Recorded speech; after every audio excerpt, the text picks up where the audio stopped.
just got to thank Philip and Miranda for letting me do this, because this is a thrill, a joy and honour, because this is something I've been talking about for the last 1,000 years and actually coming to make it real, as I hope I will do today, is a real honour. So first, before I get going, who's heard of John Blanke? Show of hands. Okay, well, 50-50, that's great. Okay, great. What I'm going to take you on is a journey in terms of how art and the archives can come together and mean something today. Because something I'm really passionate about is that history is real, it's relevant, it's today. Because if you don't know your history, you're like a tree that's fallen from a leaf that doesn't know it's a tree. Who's listening? Thank you. You know what I'm talking about. The genesis of this comes from something that I worked on with Miranda, Image and Reality in Renaissance England, where Miranda presented her 350 plus black Africans, or people of African descent, that she found in the archives. And I presented the images that I had. And there always used to be some kind of conflict between Miranda and I, because I always had the best pictures. It used to be quite annoying, because I had many pictures. What was interesting about my pictures I showed you, were all fictitious.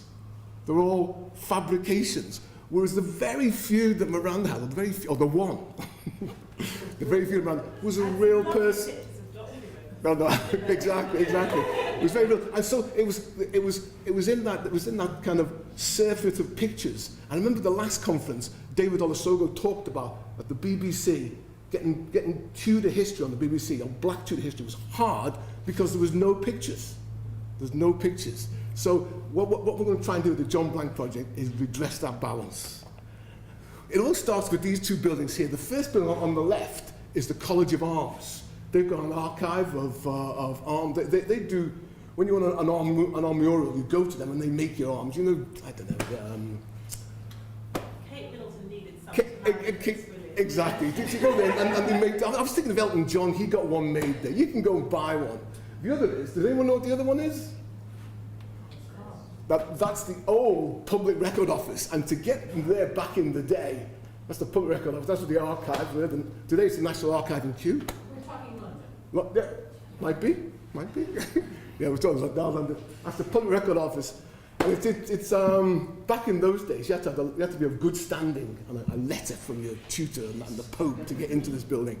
But luckily, the man on the bottom, a guy called Sidney Anglo, and Sidney Anglo was the guy who made the connection between the two archives, between the art that he found in the College of Arms and the archive that he found in the Public Record. And he found John Blanke. He literally discovered John Blanke. He brought him back. After over half a millennium, he brought him back from the records. An outstanding story. And as with much of black history, it's a footnote. It's a footnote to his wittily entitled The Court Festivals of Henry VIII, a study based upon the account books of John Henron, Treasurer of the Chamber. At the time, Sidney was doing his PhD, and he was going through the records to the archives, translating them, and just listing what instruments were played, how much were they paid. It was just a database, very similar to, dare I say, what Miranda's 350. She just lists of people. And there he makes the connection, the footnote, he says, I believe this John Blanke, because John Henron refers to playing a black trumpet, John Blanke. He says, in fact, I believe that this John Blanke was in fact a Negro in the great role of the tournament at the Westminster 1511. That great role of the tournament at Westminster. I prefer to call it the Westminster Tournament Roll. And it's preserved at the College of Arms. A Negro musician is twice depicted amongst the King's trumpets. This, I think, was John Blanke, the Black Trumpeter. This, I think, was John Blanke, the Black Trumpeter. Now, I've since had the pleasure of having some correspondence with Sidney Anglo, and he's quite modest about it. The fact that he thought he was just doing his job. You know, he was writing about the things that concern him, and he made that connection. Because we can see it here. This is the John Henron account, where you can see on the top right there, where it's circled, it says, item to John Blanke, the Black Trumpet, for his month, the wages of November passed at 8 old pence a day. And that was 20 shillings. 20 shillings, or what's 20 shillings? A pound. £1. He was paid £1 a month. And then we can see the actual Westminster tournament roll rolled out. It's a 60-foot roll, about 18 metres. It's about 14 and a half inches, which is, what's that? I don't know, about 30 centimetres wide. And apparently it's in remarkably good condition for being over 500 years old. It's been rolled out. Rolling out there now. What the roll is about, the roll celebrates a really amazing piece of British history. It was the birth of Henry VIII's son to Catherine of Aragon. And this is the centrepiece. Have I gone front? Go back a bit? No, we'll keep it on, stay there. Come up. No. It was to celebrate the birth of his son to Catherine of Aragon. And here we have the king arriving with his entourage at the tournament. Now this was a tournament that was to celebrate, as I say, the birth of the king, but it was to celebrate in a very special way. It was a chivalry played an important part in it. That all the knights that came were all friends or part of his court, and they played a particular knight. And Henry, being the king, was the Col Loyal, the principal one.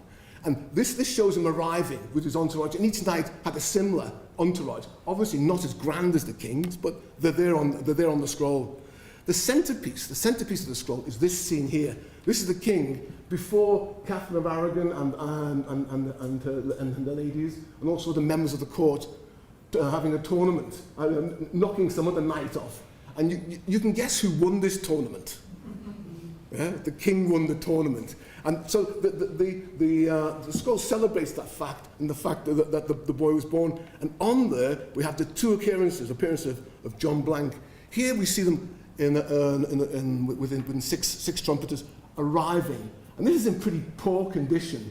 But can you see them there at the back, centre? Yeah, not very poor condition.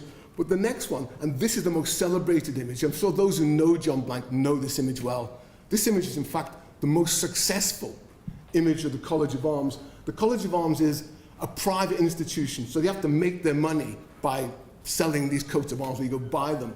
So they sell this image. If you want to use that image, you have to pay them. I have to pay them to use this image in my project. And they're very pragmatic. We're a business. Unlike the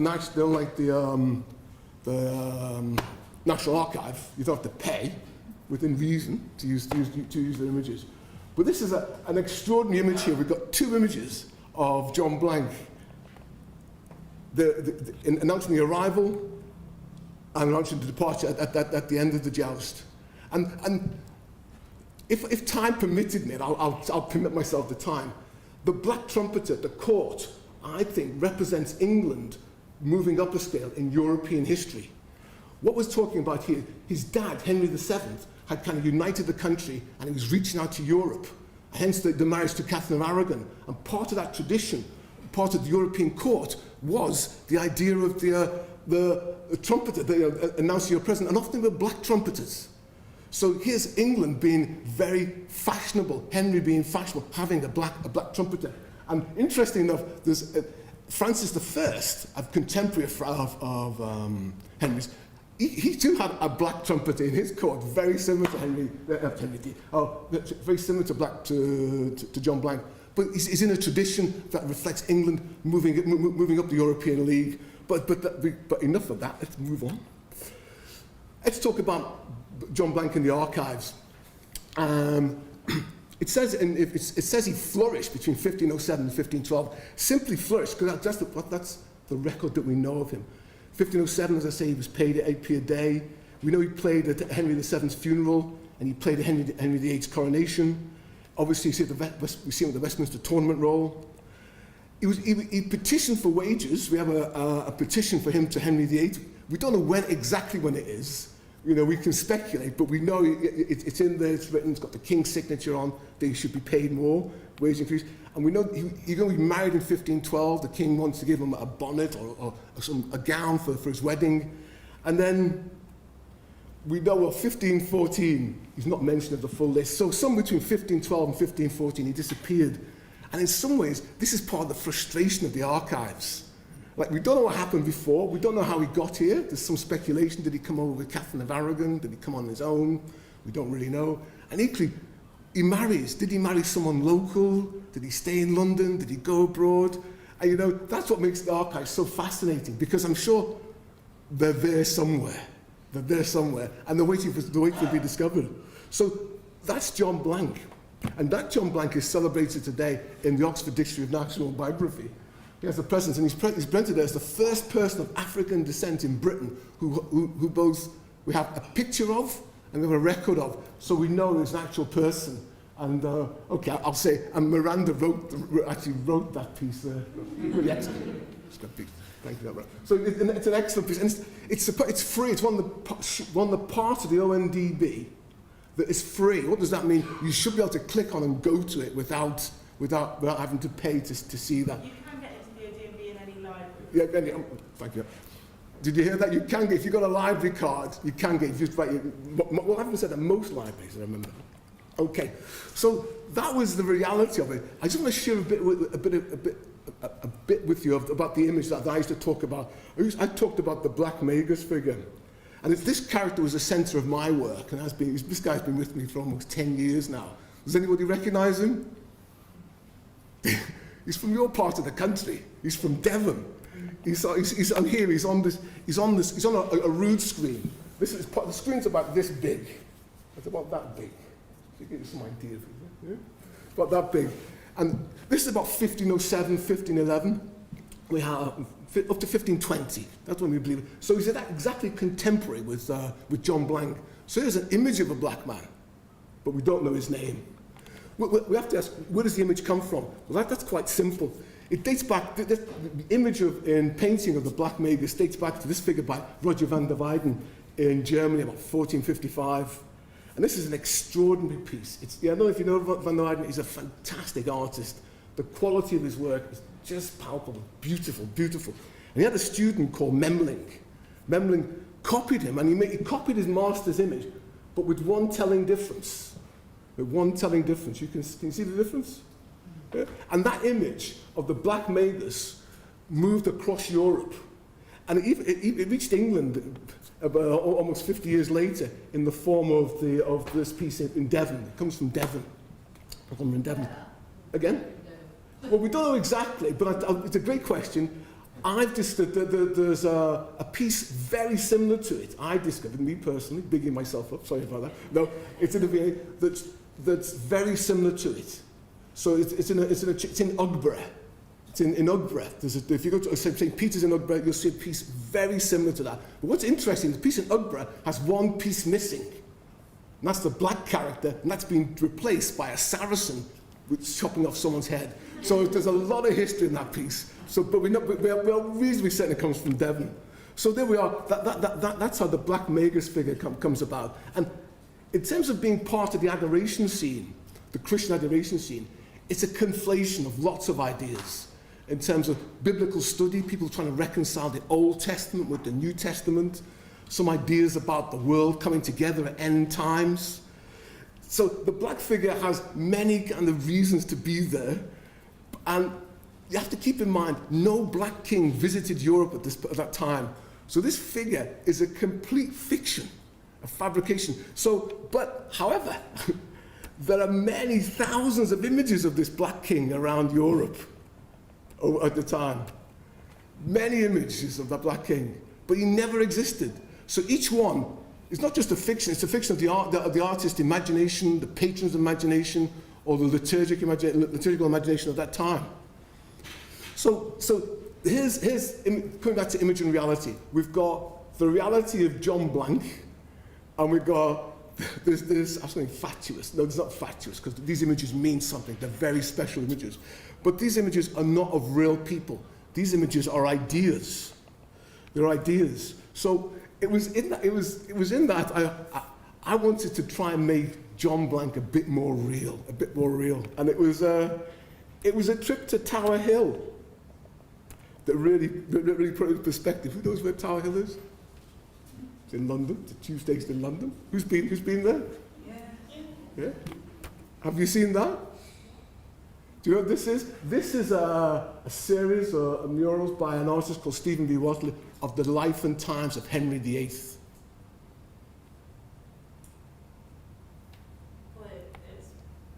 beyond that as well. I No, mean, okay, it's yeah, no, history no, of the palace. sufficient for this, me and this audience is the life and thank you, Miranda. Thank you, Miranda.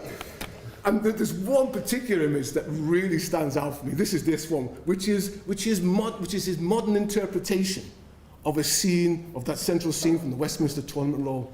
And this, to me, this was a magical piece of art in the sense that you were bringing something that was over 500 years old. He was bringing it to life, making it real, making it contemporary, using a modern artist's vocabulary to making history real. So not only is it a great image, personally it's a very exciting image because on the right-hand corner, let's see, the right-hand corner, guess what? There's John Blanke. And what's really exciting about this is when I met Stephen, I had the chance to talk to him about this work. He didn't know who John Blanke was. He just knew he was an interesting character, aesthetically, artistically interesting to put in the scene. He didn't know any of the history and what it meant in terms of the social court history of the day. It's just that it was an important, well, he looked good. And Stephen's a really fantastic character, and he got me thinking. I thought, well, look, I'd like to own a piece of this, but I couldn't afford. I wanted a drawing by a painter. I couldn't afford a drawing. I said, can you do a drawing for me? And I said, well, I can afford an A5 drawing. You know what an A5 drawing is? But he was really generous, and he did an A4 drawing for the same price, and there it is. And that got me thinking. You know, the fact that, look, an A4 drawing, well, if he can do that of someone he didn't know, he just had a feeling for, what would happen if we gave artists some idea of who he was and let the artistic imagination run free? So that was the genesis of the John Blanke project. What it is, I work with artists, I commission them, I say, an A4 drawing, and I give them the background. I show them the Westminster Tournament Roll, I show them John Blanke's history, and say, come up with something. So I've worked with there's Stephen, there's Rowan, Pisa, the Forward. These are all artists who have produced work. Let me go back a bit. They produce work based on their idea of John Blanke, their own personal aesthetic idea. I've also talked to poets, got some poets in there, got some music in there. They're inspired by John Blanke in the same tradition, almost, as the Black Magus was inspired, the artists who drew were given a commission, were given some instructions to create their image. I give them, or we have the archives and the art, give them the inspiration to create their own John Blanke. There's going to be no images of John Blanke online, of my John Blanke. The only one will be Stephen's. That was the first, and it's a very special one. I get all the artists to give me a little sentence. I imagine John Blanke as. And I get them to say, and here he talks about the fact he didn't know who John Blanke was. It's only through working with myself and Miranda that he realised the importance of John Blanke. So each artist does an A4 drawing and makes a statement, and those statements will be on the web. This is a little bit of idiosyncrasy on my part, and the slides in here. I was meant to delete. I'll share it with you anyway. If you notice John Blanke's hand, what do you notice about it? Well, it was that really further inspired me, and I used that to energise the artists, to say, look, that John Blanke is not the real John Blanke. They've just made him, the artist who did it was sensitive enough to put a black face in there, but that's not a black face. In the same way, those trumpeters are not real trumpeters, because they're stock images, they popped on. So I used that to inspire them to come up with their idea of John Blanke, how they see it. And this is to give you some idea of what the installation will look like. We're looking at something in November. This is a sample installation. There'll be the two vellum reproductions of the entrance and exit of John Blanke. Getting them on vellum has been a real pain in the bottom. I've been talking since January now, trying to get them on vellum, and it's a handcrafted industry. It should be brought to the 21st century. But he says to me, I'm using techniques that they would have been using back in the day, so it's taking time. So all the pictures are going to be black and white, and they're going to be A4 frames. That's a sample kind of installation we're going to have for my John Blanke exhibition. And there'll be poetry, and there'll be music, and there'll be people talking about John Blanke. And right now, it was supposed to be in May, yeah? but you try working with artists. The artist hour is like a week. The week is, so I'm looking at November now. I'm looking at November, and it will be in November. I'm not going to wait anymore. But there's been another spin-off of John Blanke. I've taken the project into schools. This is me working with a group. I take the idea of John Blanke and his history, and the Black Magas and his history, taken to schools, and get them to do their John Blanke. This is me working with the school, and I say to them, if it's good enough, I'll put it on the wall. So far, none of them have been good enough, but having said that, no. What happens is, I show them some of the work, and they admit that it's not so good. I've also taken it into prison. We've done a section of prison, and we take them to the history, and then we talk about their life. Because one of the interesting things about this, creating a John Blanke, and I encourage the people to do, it's about identity. Who is John Blanke? You could be John Blanke. You could be a descendant of John Blanke. We don't know.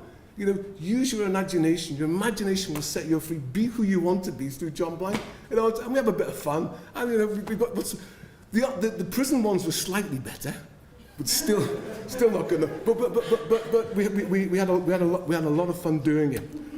Well, look.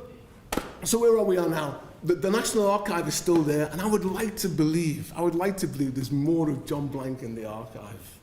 I would like to believe, we're going to find out is who he married. Where he went to, at least after England. Did he go to Denmark? I don't know, Sweden? Because they were all connected. The royal courts were all connected at that time. So who knows? So that's the John Blanke project. The idea of bringing the art and the archive together, making it relevant, making a bit of excitement, making it exciting today, and having a bit of fun. Thank you for your time.